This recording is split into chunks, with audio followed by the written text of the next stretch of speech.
Welcome back to the Travsessed podcast. We're your hosts, Kim and Aaron, and we are healthcare travelers and the creators of Travsessed. Travsessed is a company that has on-the-clock and off-the-clock resources for healthcare travelers. On the clock being our course, Traveler's School, which Kim is lipping right now, and off the clock being Travsessed Adventures and this podcast and everything in between. We are currently in Peru right now, awaiting our second group to come in to hike Salcantay again. So we're going to get live on the podcast this week talking about Oaxaca. You did that so well. Flight crew, please prepare for departure. Okay, so here we are. We're currently still in Peru. Whoa, Ooh. Aaron just opened a pop. Coke Zero, baby. Because all he does is drink soda. Dude, it is all day, every day. Again, we literally had this 15-minute discussion at lunch that I had one Coke Zero since we've been back in Peru, and this is my second one. We've literally been back in Peru for like 3 days. Okay. Anyways, drink your pop. Enjoy. And so we are waiting for our second group to get here, hiking the Salcantay Trek again, which we talked about last week. So you can go back and listen to that episode. But in between... we talked about 8 hours ago. I know. We're like, we were recording these like back to back so that we have them. Because when this comes out, we'll actually like be on the trail, I think. Which is crazy to think about. We'll be like hiking. We'll be leaving Wednesday to go to Salcantay. Wow. So so at the time of you listening to this is going to be our hardest day. This is our climb that we go to the Salcantay Pass. Whew. So please send us all the love and good vibes and just keep us in your prayers. Today is going to be a day. Yes. But it's going to be a good one. So anyways, we're trying to batch these so that they come out even though we're on the trail. True. So we did something really cool. I guess it's cool, interesting this time. So we're doing 2 trips here in Peru. And so we mapped them out where we did one trip and then we had this week in between where we could go to Oaxaca, Mexico, and then come back and do the second trip.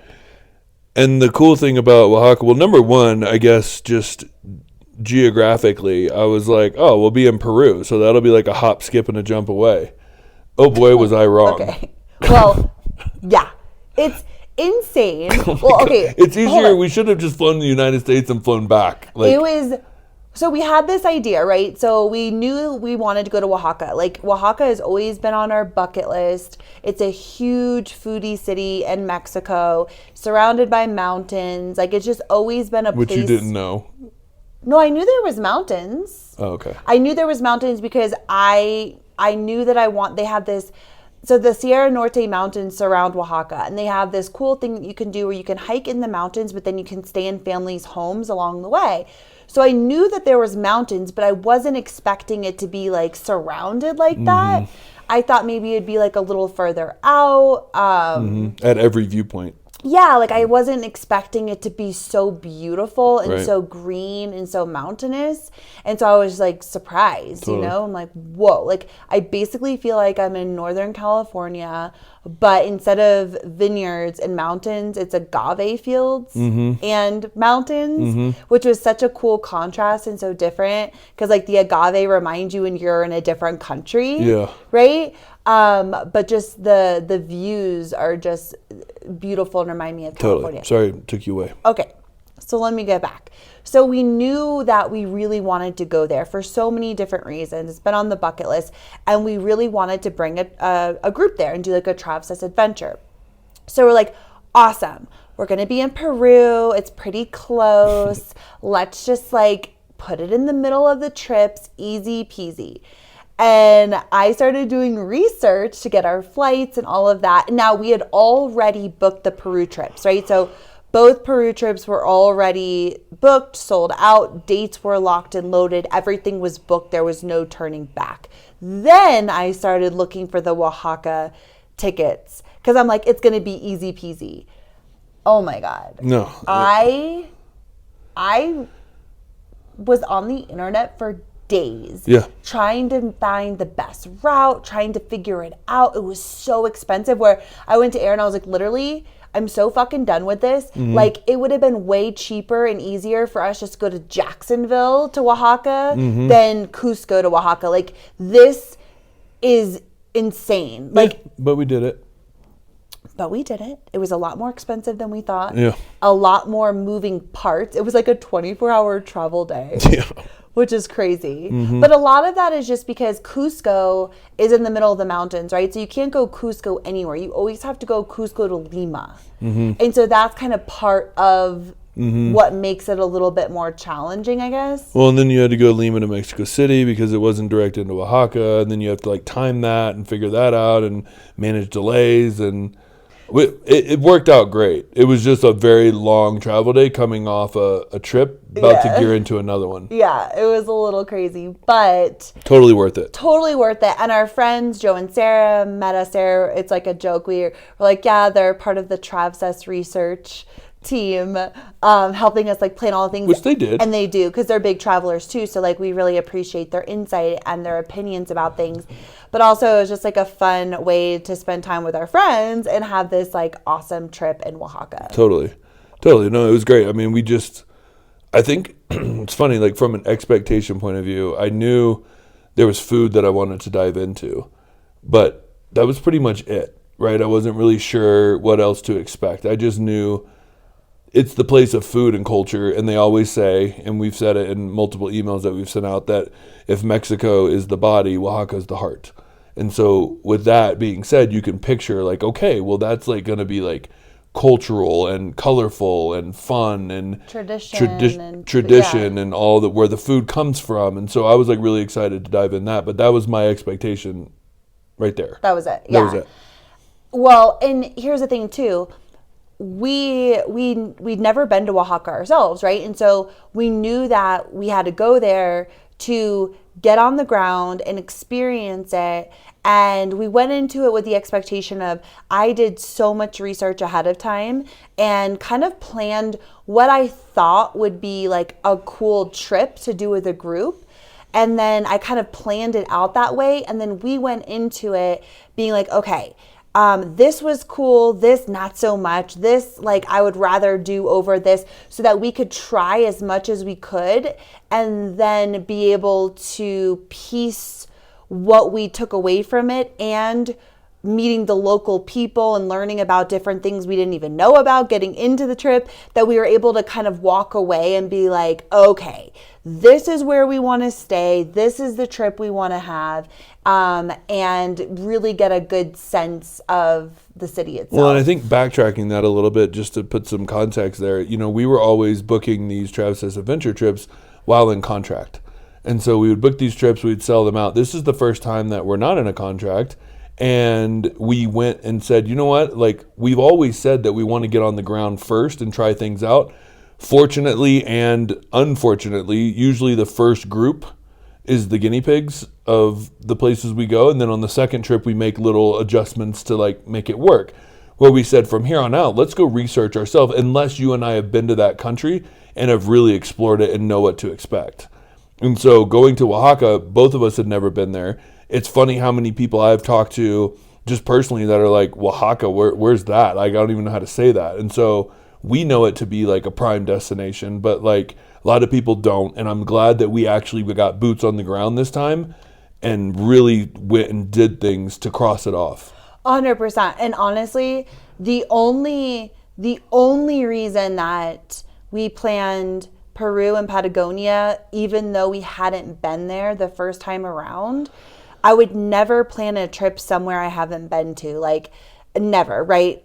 Like a New Zealand or a Oaxaca or a Bali or a Costa Rica or whatever it is. Like I would never plan a trip unless I've been there, because I think it's so important, and we'll kind of get into it in this episode of like different things like we thought would be cool in Oaxaca or places to go that were not. And like we would never have known that unless we were there ourselves. I would never plan a trip somewhere we hadn't been, except for Peru and Patagonia, because the main focus was the hiking, which is kind of already built. Yeah, it's like built in. We have like a team that's helping us on the ground. I don't need to go experience a hike to see if I want to take a you know what I mean? So Totally. that's like the big thing of that trip. So I didn't feel like, okay, we should go there and experience it. So it kind of felt like it worked.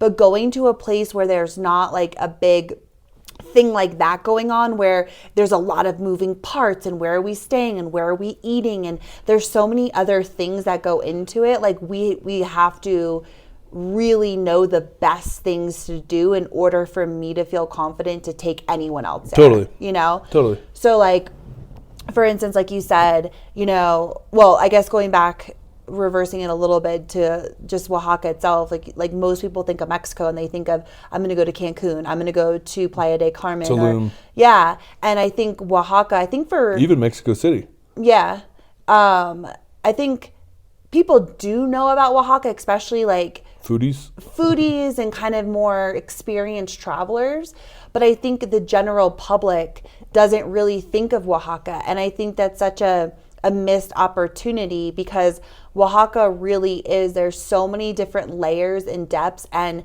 there's still so much tradition and history. And I think because it's not of course it's quote unquote touristy, where like there are tourists there and people are traveling there, it's not as inundated with tourists as other places in Mexico, so it still has that feel of like heart and authenticity that I think places lose over time when there's so many tourists. Right? Apparently, except in October.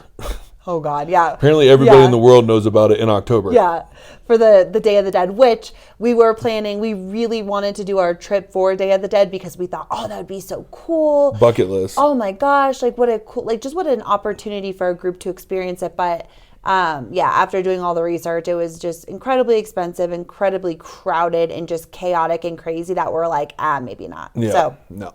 Not going to do Something to do for people. We'll introduce them to Oaxaca, and they can come back on their own and do Day of the Dead. Yeah, 100%. All right, let's go through the whole, like, because there's so many layers that I want to get to, but I don't want to, like, jump ahead. Well, I think first kind of starting out of just why, again, it's so important for us to be, like, boots on the ground researching is that, like, we found this hotel, okay?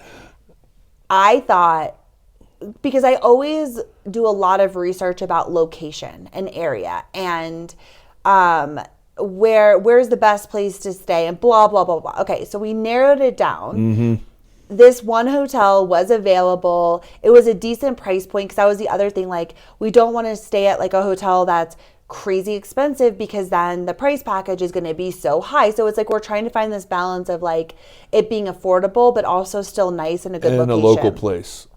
And a local place, yeah, that's like a local family runs it or something like that, where it's like our dollars are going back into the local like economy and family instead of just like, you know, the Hilton, you know?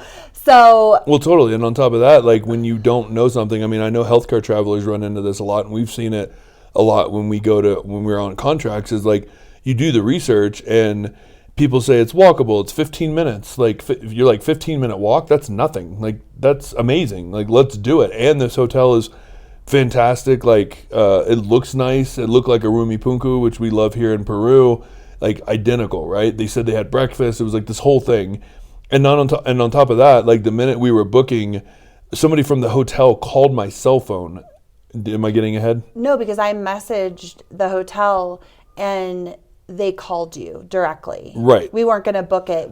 I was just inquiring, and they called you, which is the reason why we booked it. Totally. And so this guy gets on, he's like, hey, I'm here to help you. He spoke really good English. He's like, I just want you to have the best trip here. I'd love for your group to come. We have a nice hotel, and I'll be here to help you on the ground. And we were like, oh my gosh, this guy's perfect. Like, he's perfect.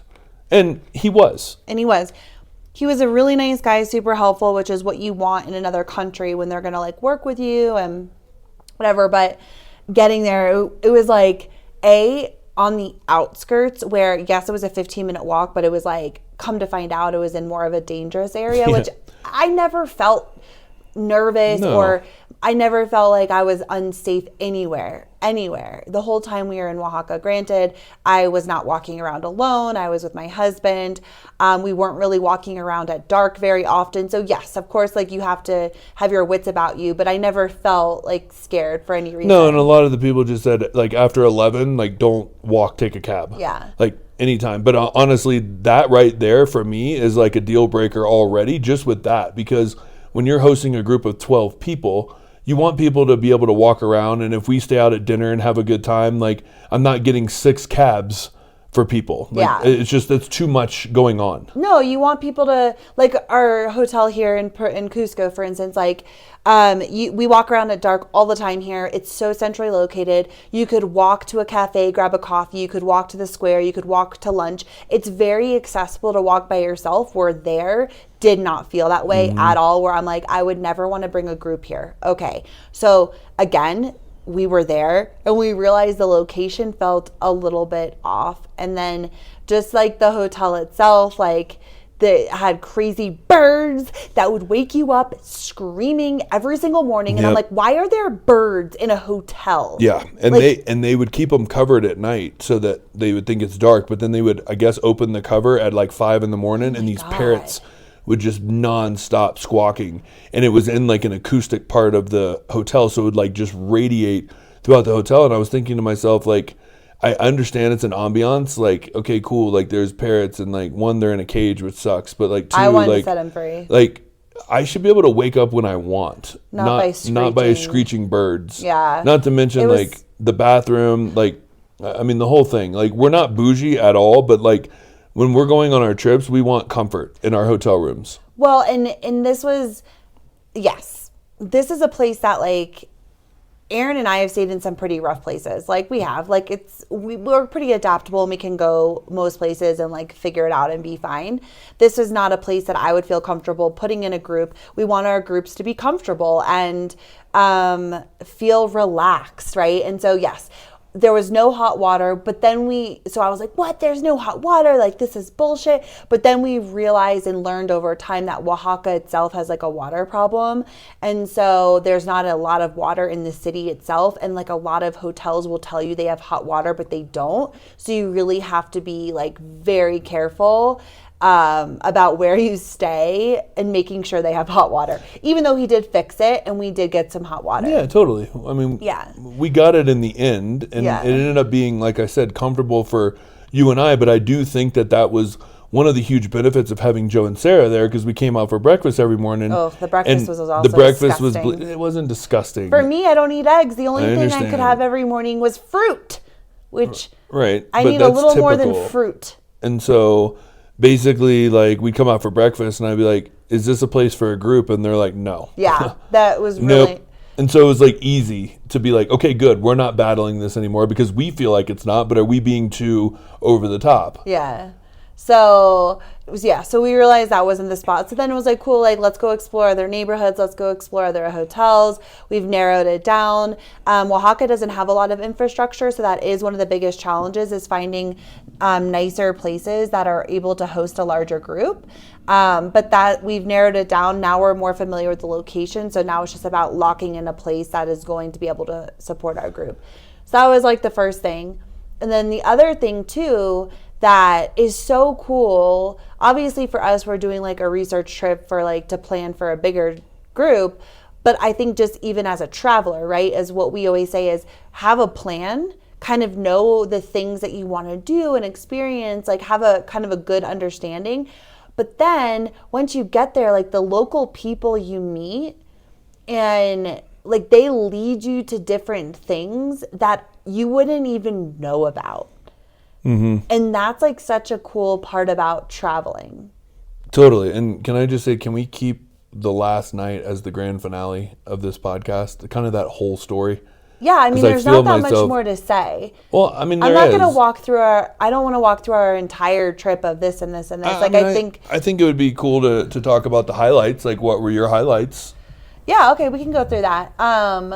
So, but yes, just I'll end it at that. It's just you meet people that lead you to different things and different experiences, and I think that's just one of my favorite parts about traveling. Totally. And we always, like we jammed this packed. And I even said to you, like, I would have liked a day to ourselves in between to kind of recoup, especially after the Mezcal tour. Oh my God, yeah. Because there's things that are insane. They lead to different things. You get those local one-of-a-kind experiences that happen just because of relationships. And then you don't want to turn it down because you have something going on the next day. But then again, you have like something to do. So then you feel crappy or a little bit more tired than you would. And so like having that space to allow those things to naturally happen is how I like to travel. And we just jammed it packed because we needed to research as much as possible. Yeah, because that's the other thing too, is like we like to experience all the different sides as much as we possibly can, like everywhere we go. And there's a lot of different sides to Oaxaca that I think a lot of people don't know about. And so that was really cool for us to kind of do the rounds and see. And like what I loved is that I felt like there was a really good mix, which is important to me, of local, authentic, kind of grittier, off the beaten path experiences, and then some really nicer kind of quote unquote upscale foodie experiences, because I really like both. Like I love a good bougie experience. I want to go and have like a food and a cocktail pairing and like get dressed nice and just have this really cool, like, I wouldn't consider it like local, no. Right, in a sense, but just a really good foodie experience. But then I also love to go and eat at the market where they're picking goat out of my soup. And I don't even know what's in it. And I'm like, whatever, I'll try it. Like he said, this is good for a hangover. I'm going to slurp it up. I have no idea what's in it, but I'm going to go for it. Like I like the contrast. And I think our trips, we try to always incorporate kind of this contrast of a little bit of bougie, some grit, some adventure, and like that local experience. Because I think if you only go to the bougie places, you miss out on a real authentic where you are and learning about the people and how they do things and how they eat and how they live. Like you miss out. Yeah, because majority of countries that you go to, there's the tourist area, which is the Richie area, honestly. Like the nicest part of the city. Let's call it what it is. The locals aren't rolling around in there on a daily basis. Like they're not. They're actually being pushed out of those areas, if you look at it, right? And so if you really want to experience the country you're in, you go to those off the beaten places,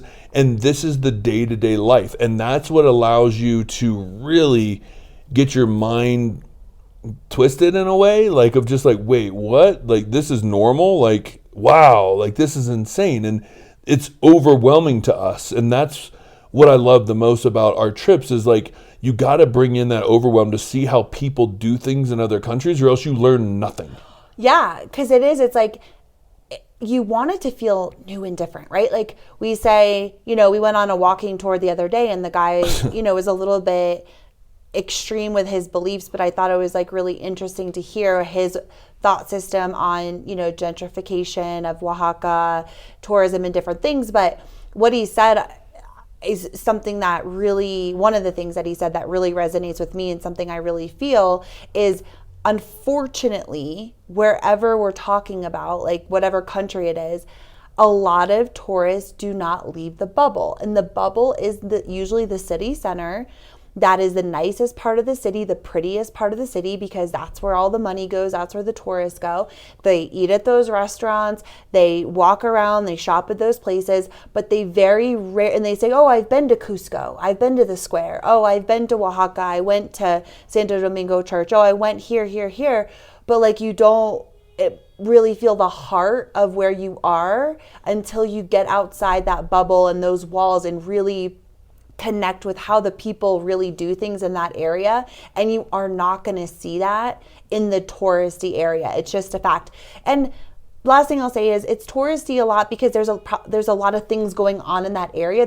It's not like you shouldn't be in those areas. No, like, I love those areas. It's cool. Like we're staying in a touristy part of Cusco. Like it's important to be in that part because there's a lot going on and it's safe and it's, there's different things to see. But if you never left that area, can you really say you experienced where you are. No, totally. And I mean, that's where we were talking that walking tour we wouldn't do with the group. But there was interesting points. But I also was like sitting there thinking that like, I get it that the tourist industry can be good and can be bad if it's done right. And what he was getting at, and didn't say it very clearly, but we could pick it up, is just if you get outside the bubble, then, which is not that far outside of the city center. I mean, we're literally still in the touristic part, but it's just a little bit outside, and that's where the local families are coming to sell their own goods, and that's where you're really supporting the local people and not just pumping it into the American, Australian, Spanish owners that don't even live in Oaxaca and don't pay their people properly. Yeah. And so that's what you're, going back and forth with. But, tourism is obviously, I believe in tourism because I think it pumps money and things into the city. Whether it's being done properly on the government side of things, that's outside of our hands. And that's when you choose, you either support it or you don't, right?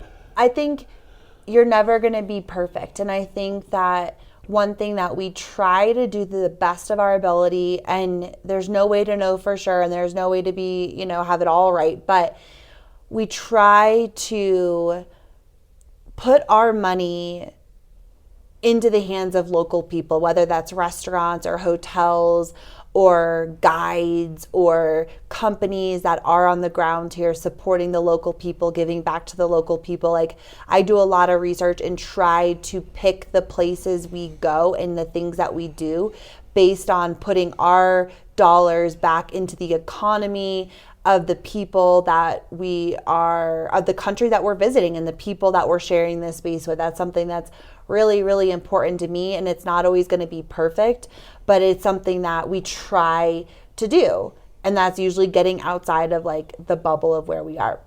So a funny story with that, when the Mezcal tour we did, which was a highlight for me, we started the day, we went to a very, very local market. And even our guide said, you're not going to see any other tourists here, just you guys, like guaranteed. And we're like, okay, cool. And it was just me and Aaron and Sarah and Joe, and then our local friends that we had met the night before. Which is crazy. He was our waiter at the Criollo, which is amazing, which the group will be going to when we come to Oaxaca. Local run chef. His brother is a local chef, crudo, which is insane. And so basically the waiter that was like running us through our whole food experience, we show up for the Mezcal tour and we're like, Alan? And he's like, hello. And we're like, no way. Like, what the heck's going on? And then his friend Laura was there and she works at the restaurant as well. So they were on that tour with us. So it was me, Joe, Sarah, Kim, and then Alan and Laura, who we met the night before, who was our local waiter. Which is such a small world, and he's studying to be a chef, and so he's learning about all the local ingredients and the different stuff. So that was like super cool. Which I will add too, real quick. Again, this goes to the point that we were just stating. I found out later that the company that we went through, Oaxaca, which we'll talk more in depth about, literally gives to the places they go on their food tours, to those people, if they have openings, they allow them to go on the tours so that they get to experience it and not pay the tourist prices. Yeah. So if they have openings, then anybody that's on that food tour that works in those restaurants gets to go on those tours. Which I think is so cool. That's amazing. Yeah. So it was just the 6 of us. Okay, so again, the 4 of us were the only ones who were tourists or who were white and gringos. And I was like, cool, like I love a local market. We had gone to one already and it was it's a completely different experience.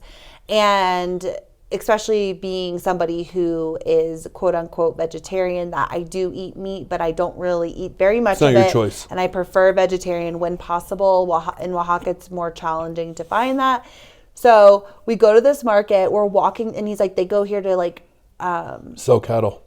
Yeah, for like they swap agriculture. And it was like, I was brought to tears, to be honest. Like, we're walking through and there's like all these cows that they have, and they're, you know, like they're on leashes, and they're, I don't know, we had to walk through all of it. And I know, like, that's where our food source comes from, right? When I eat a steak, I understand it's coming from that cow, and those cows were being bought to be, and the pigs and all of that, to be slaughtered, to then be fed, or to be food.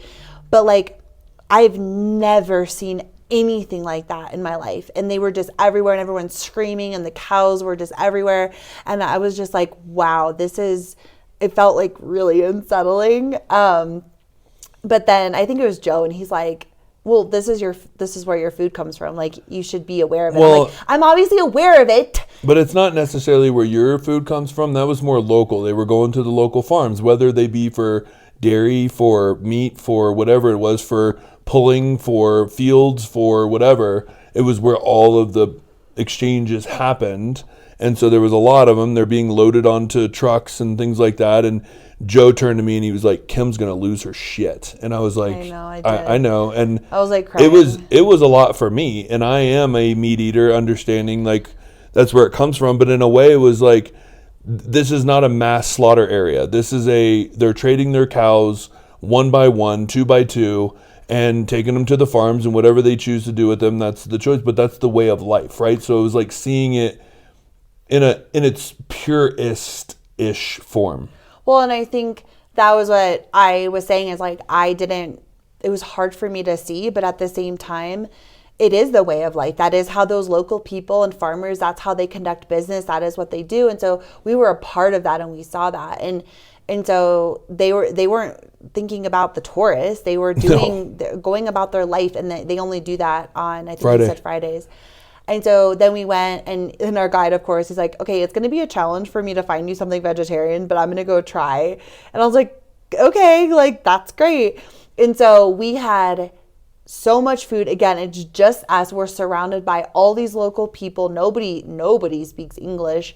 Not that a lot of people did anyways, and just all of Oaxaca, but we had this, he ends up getting me, it was basically kind of like a quesadilla with mushrooms. It was amazing. I mean, he just kept bringing food, and he kept saying there's more, and we kept like laughing, thinking he's joking.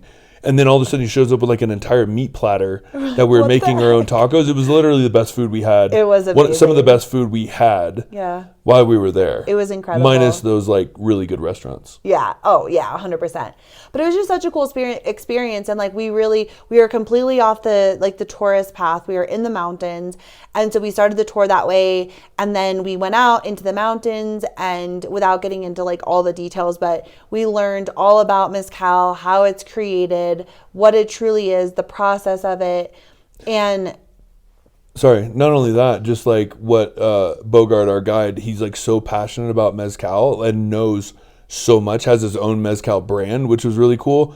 But one thing I loved is Kim was saying that we got to see the process, but the main takeaway that I got was, he was like, how are you going to taste mezcal if you don't know what the ingredients actually taste like? Mm-hmm. And so we got to taste the agave after it had been like, roasted, and like, what is that flavor? What are you picking up? Like, here's one that's been, sitting out fermenting for a little bit. What does this taste like? Here's the fermented, just water, basically. It's at like, 1% alcohol right now. Like, what does that taste like? What are you picking up? And it was just like, holy crap, like seeing the science of it, and it's all done by hand, and it's insane. Yeah. It's insane. It really is. Like, I have such a new appreciation for mezcal, and what we've learned about it in the States, of it being smoky and blah, blah, blah. Like, well, we'll learn all about that on the tour, but is so different than what it actually is. Mm-hmm. And it's truly an art. It's just like a wine. It's the soil, it's the makers, it's the hands that are in it. There's just, everything is made. It's just this beautiful process, and I never realized that. And everything is, at least where we went, everything is by hand, and it's family run. It's like the tradition's been passed down, and it was just such an incredible experience, because we were literally in the middle of the mountains. We went to 2 different palenques, I believe that's what they're called. They're Palencas. That's where the farm is. That's where the mezcal is made, basically. Mm-hmm. And we got to meet these families and talk with them. And it was just such an incredible experience. We were the only ones there. There was nobody, there was no other groups there. No. There was no other van around. It was literally just us. We had the place to ourselves for as long as we wanted it. Yeah, which was insane. And a contrast to that is that we did another tour, and we did go to the quote-unquote Napa Mezcal. Valley of Mezcal. Yeah, it's like the most producers of mezcal in the whole world. And that was so touristy. It felt touristy, even though they make some great mezcal. It just felt super touristy. And so when we had the contrast of both, we were like, wow, like we're literally in. Do we want to tell this story? Tell it. If you want to tell it, tell it. I don't, because I feel like we don't need to share every detail about this trip. Okay. Like, but Right, that was we can such skip an that. incredible experience where one of the places we went, it was this guy. You just tell it. So it was a guy, and we literally sat down at this fold-out table. The palinka, like, we're literally like staring at the distillery tins and the place they mash the agave. And I mean, we're just sitting under this roof, beautiful field, agave for as far as you could see. And it's a guy and his son. And we sit down and he starts sharing mezcal with us, and he's laughing and Doesn't speak a lick of English. no, and he actually didn't even speak Espanol. He spoke Saboteca, which is like a native language there. And so he was translating, Bogart was translating, and he told us his story, and it was just, we were all crying, and it was just really cool to sit around a table from a guy that produced mezcal, and then he's offering up his mezcal, and then he's like, oh, going to the back, pulling out his best mezcal and pouring it for us, and then just taking pictures with him, giving him hugs, and like thanking him for allowing us the opportunity. It was literally so moving. It could have been the 28 shots of mezcal after. Oh, yeah. But I think if we would have went there first, it would have been the same feel. Well, and he said that his brother went into the military. You wanted to tell that part? Yeah, because you're like, we're all crying. Well, why are we crying? 'Cause Okay. we were having this beautiful conversation, and he's sharing that his brother went into the military and wasn't sure, what was going to happen, and he left him 2 rows of agave, and unfortunately his brother ended up passing. And, In the line of duty. and so he, the farmer now, the mezcal producer, creator, maker, everything, he took those 2 rows and turned it into like this beautiful farm, and he's like crying, sharing his story. And it was just like one of those beautiful moments. Like, we bought a bottle of mezcal from there. There's nothing fancy about it. It's literally written in permanent marker. The label is permanent marker, and it tells like, what does it say? Like, I don't even know. I'm staring at it. I still don't even know what it says. we're drinking mezcal with a snake in it. I'm like, this is so crazy. But it was like one of those days and moments that you'll never be able to recreate. It was just so special, and it just felt like, wow, like this is Oaxaca, this is sharing, this is family. Like, I don't know, it was just something And that our will always guide stay with and our me. driver and everything. It was just like, we just looked and we're like, this is the best tour. We will be bringing people back for 100%. this, hands down. And our group would be the only ones there. Oh yeah. Well, and again, just in the contrast that you and I did this other one, that we were both just like, had we had not had this other experience, of course we would have been like, oh yeah, like it's the Napa of mezcal, like, the mezcal was great, what a cute little town, blah blah blah. But it felt very like touristy and a little bit more uppity, where that experience we had was just gritty and off the beaten path and real and authentic, and it was just like there was just something so different about it. Totally, and I'll leave you guys with a little tidbit for mezcal, so you can Itchy. sound smart at your next gathering. You could say you learned this from the Travsessed podcast, but tequila is to mezcal what sparkling wine is to champagne. Mm-hmm. So technically, like, a tequila is mezcal, but mezcal can only be called mezcal if it's from this region. Mm-hmm. It cannot be called mezcal if it's from any other region. Just like champagne can only be called champagne from Champagne area in France. Anywhere else, it could still be created the same and the same grapes and the same process, but it can only be called sparkling wine. Mm-hmm. And so we learned, like, mezcal is such it really is, it truly is like as a wine. Mm-hmm. It really is. And I just have such a new appreciation for it. We have 4 bottles. I have no idea how we're going to get it all home. We bought so much mezcal. We bought a whole nother suitcase. Yeah, we literally had to buy. We went from being like minimalistic travelers to like having one suitcase traveling the world to That's the issue with having a home. To now having to buy an extra suitcase just to bring home all the shit that we have bought on this trip.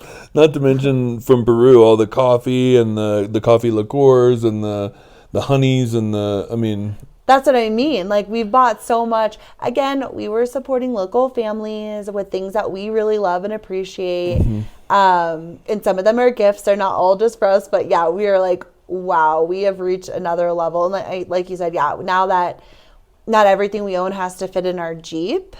We have a home in Jacksonville. It's definitely easier to be like, ooh, like, let's make this really cool bar and let's bring this home because we have this space where we've never had that before. So bringing anything home wasn't an option. So it is a little bit different of an experience. So, all right, let's just wrap it up. I will wrap it up. So basically, a lot of the tours we went through, a lot of the things that Kim and I find come from either Somebody Feed Phil or Street Eats or one of those shows that we kind of start getting our original ideas from, especially when it comes down to food we wanted to eat. So on the show Somebody Feed Phil, we saw this guy that was taking Phil around, and he was his tour guide. And it's from the company Oaxaca, which we thought was really cool. And Omar is his name, and his personality and stuff when he was on Phil, I was like, Kim, you should just look up and see right now if he has tours that he does. And so sure enough, he does. And we got in contact with him. And so we did the mezcal tour, we did the food tour through Oaxaca. Is that it? Yep. Through them. And so that was enough right there because that led down the path. Well, Omar showed up on the food tour. I was like kind of starstruck in a way just because I was like, holy crap, that's him. He's like a celebrity here. So he is the unofficial mayor of Oaxaca. Yeah. He's a celebrity here. He was broke and looking for jobs. His story is absolutely incredible. Basically crossed the border into the United States, illegally worked in kitchens to learn food, and then came back to Oaxaca and has, had a friend who basically through connections has just built his way up. And now he's like retiring in a way, and hopefully not, he said in November, but crazy stuff, right? So Kim and I were talking about him. It was our last night. We were like, let's go out to Casa de Oaxaca. It's a place that Phil went for his final dinner. Oaxaca, they recommended it, so we're like, let's go try it. It's a very fancy place up on the rooftop, overlooking like downtown. And so Kim and I had like a nice night just reflecting on, not only our first Peru trip, but kind of Oaxaca and the first time really getting on the ground doing this research trip. And then there was a place that Phil went to that I was like, hey, let's go for a nightcap. Let's just like check this place out. Let's see if it's a cool place. It's called Sabina Sabe.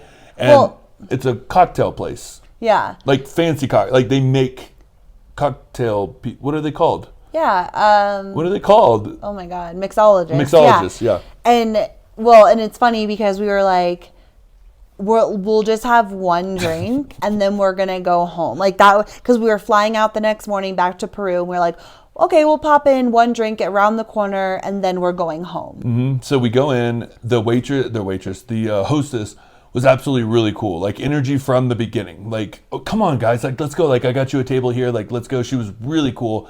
And then we were sitting there and she was like, hey, 2 people just moved. Do you guys want to go sit at the bar?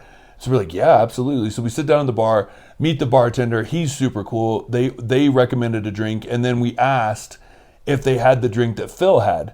And he was like, I can make it. So it wasn't on the menu. He made it for us. It was absolutely incredible. It was like a spicy paloma. So good. And so Kim and I were just reflecting. And I look over Kim's right shoulder. And Omar from Oaxaca is sitting right next to her. And I just lean over. I was like, I tapped Kim. I'm like, it's Omar. And she turns around and he's like, hey, what's up, guys? And I was like, oh my God, like we went, and he was like, yeah, I know. He was like, I didn't want to say anything. I didn't know what you guys were, I didn't want to bother you, whatever. And so then we just started this super long conversation, hearing his story. More drinks are flowing. Luis, the bartender's not letting us leave. He's pouring more drinks. Well, and he kept saying, uno mas. Uno mas. And we're like, damn it, Luis. Okay, uno mas. And then we would drink that one. He'd be like, uno mas. And then he was like, I make a mezcal espresso martini. Oh. We're like, you got to be kidding me. And so then we bought one for Omar, and then Omar's friends were there, and then one of the girls from other restaurants who was our server came in, and she's like, and like it was like this big family partying together. And then Omar's like, hey, my friend here has to go play the saxophone at this bar, you should come. And so Kim and I were like, okay, but like Omar's like famous. Yeah. Like really, and so we were like, we don't want to be those people. They're like tagging along with him. And so we're like, yeah, like we'll see, like whatever. And so we're sitting there, we're talking, we get our bill or whatever, and then Omar reaches out on WhatsApp and he's like, are you coming? Like I'm waiting, like what's up? Like let's go. And so we're like, holy shit, like let's go. Like when do you ever get that opportunity, you know? So we go to this bar and his friend is playing the saxophone and it's this fun bar, and like Omar's there. We just ended up talking some more, and then his friend gets done with the saxophone. He's sitting there talking to us, and then I don't know, it was just one of those epic nights. It was just like one of those unexpected nights that, again, we were just going to go home, and like the night just took on a life of its own. And it was so fun because we got to sit down with him and like hear his story and connect and really get to like learn a different side of him. And then not only that, but like he's like, take my number, because like he obviously knows that we do trips. And he's like, take my number. I'm going to help you guys create like a really cool, unique trip. I have so many connections. I have so many different things like that we can do that would be so different than just like a normal standard trip that anyone would be able to do. And we're just like, I mean, again, that is like what makes us like so excited when you can meet people like that and be like, wow, like he knows Oaxaca so well and he has so many friends, and just to be able to use like that, connection to help build a beautiful trip for our own community. And just, you know, he's an entrepreneur himself, and just hearing his story and how he got to where he got, it was one of those nights that I will never ever forget. And it was so random, but it was just so fun. Well, not only that, like I just looked at it as like Oaxaca's huge, Omar's huge. The chances he's sitting right next to us in a bar, like on our last drink of the night before we go back to our hotel, and the interaction that we got to have, and like you said, getting to know him more, it just really was like God put us in that location at that time to meet him, to bring out the best in Oaxaca, right? And like it's gonna be, it was meant to be that we're supposed to bring people here to experience the beauty and the people and the food and the culture that we got to experience, and take it to another level that people will not get if they book this on their own. Yeah, like the real side. And God put us in that location with the right person 100%. Who we clicked with, and it was just game over. It was just so easy. It was so fun. Yeah, because we were also like, oh, like we didn't really want to bother him, right? Like it's that weird thing, like you don't want to like bother people, like he's with his friends, and you know, like you don't want to be like those people that are like annoying or trying to be like all up in their business and stuff. So we were like, you know, we would talk a little bit, but then we would just, okay, like we'll let him be. But then he kept coming back and like wanting to talk more and wanting to ask questions, and we're like, okay, like let's do the damn thing, you know? Totally. And like getting behind the scenes, because he was also on, you know, he was on Someone Eats Phil, which is on Somebody Netflix. Feed Phil. You have the toughest time with that. I always say Someone Eats Phil. Someone Feeds Phil. And he was also on Uncharted with Gordon Ramsay. Yeah, so like hearing behind the scenes and like how did that even happen? Like it was so fucking fun and so cool. Grateful for his energy, his time, and I think he's going to help us plan the most epic trip. Totally. And it was a highlight for sure. And even now we're back in Peru, because Mexico was go. Been in Peru for a couple of days. Group 2's coming in tomorrow, and I surprisingly feel pretty energized. Me too. Yeah, like I feel good. I feel excited. I feel in flow. I feel like this is exactly where we're supposed to be, what we're supposed to be doing. I'm so excited for this group to get here and show them, even though we've done it, but to like show them Peru, and to show, and even going back to Oaxaca, like showing people that place and like being able to see people's faces and having these really unique experiences that they'll walk away with their own stories and their own memories that they create in these beautiful places that we get to be a facilitator to show them, and the local people we connect with on the ground. Like I'm obsessed with it. I'm grateful, and I feel fueled and energized by it all. Totally. And I can't wait to share Oaxaca. Once we get home July 20th. We're going to gather all the pieces, bring it to life, bring it together. We're working continuously. And then we will launch it at the end of July. And the trip is set to go for the beginning of November after Day of the Dead when things die down a little bit more. That's the plan. So we'll keep you posted. Make sure you join the trip interest list. If you haven't already, it's on our website, Travsessed.com under adventures. Join the interest list to learn more about it. I think that's it. That is. Is that it? I mean, I feel like there's so many different directions, so many stories. There's so many stories we could have told from that trip, but I feel like we'll leave it at that. The fact that Joe ordered everything on the menu at every restaurant we went to. I've never eaten so much damn food in my life. We can't travel with that man anymore. Dude, but there is not one dish that I'm like, I wonder if I would have tried that, if that would have been better. Yeah. No, we tried everything. Literally. I think that's why all the waiters liked us so much. Oh, yeah. It's because it was just like plate after plate after plate after plate after plate. Oh, let's try this plate, this plate, this plate. Oh. Which is good because now we get to go hike it all off on the Salcantay. And we also have a lot of like, hey guys, we had this. It's really good. We had this. It's a little, like I could literally be a Oaxaca aficionado with food now. Like what it's supposed to taste like, why. 100%. Not to mention like the smokehouse and there's just so much. If you are a foodie, this trip is for you. It's going to be a balance of so many cool foodie experiences, but also local market experiences. Mezcal. Too. We didn't even talk about the Tezmezcal experience. Oh, damn! That was so cool.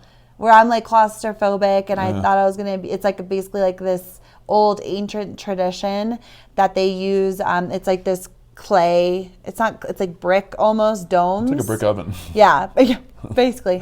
Where you go in and they use heat and different potions and different mantras, and you're with a shaman, and it's used to heal mind, body, spirit, which was such an incredible experience too, which I want to do with the group. And we could go on. There's so many things. Stay tuned. Yeah, I think that's it. We'll see you guys next week. See you next week. We'll probably be 15 pounds lighter. I hope so. I hope so too.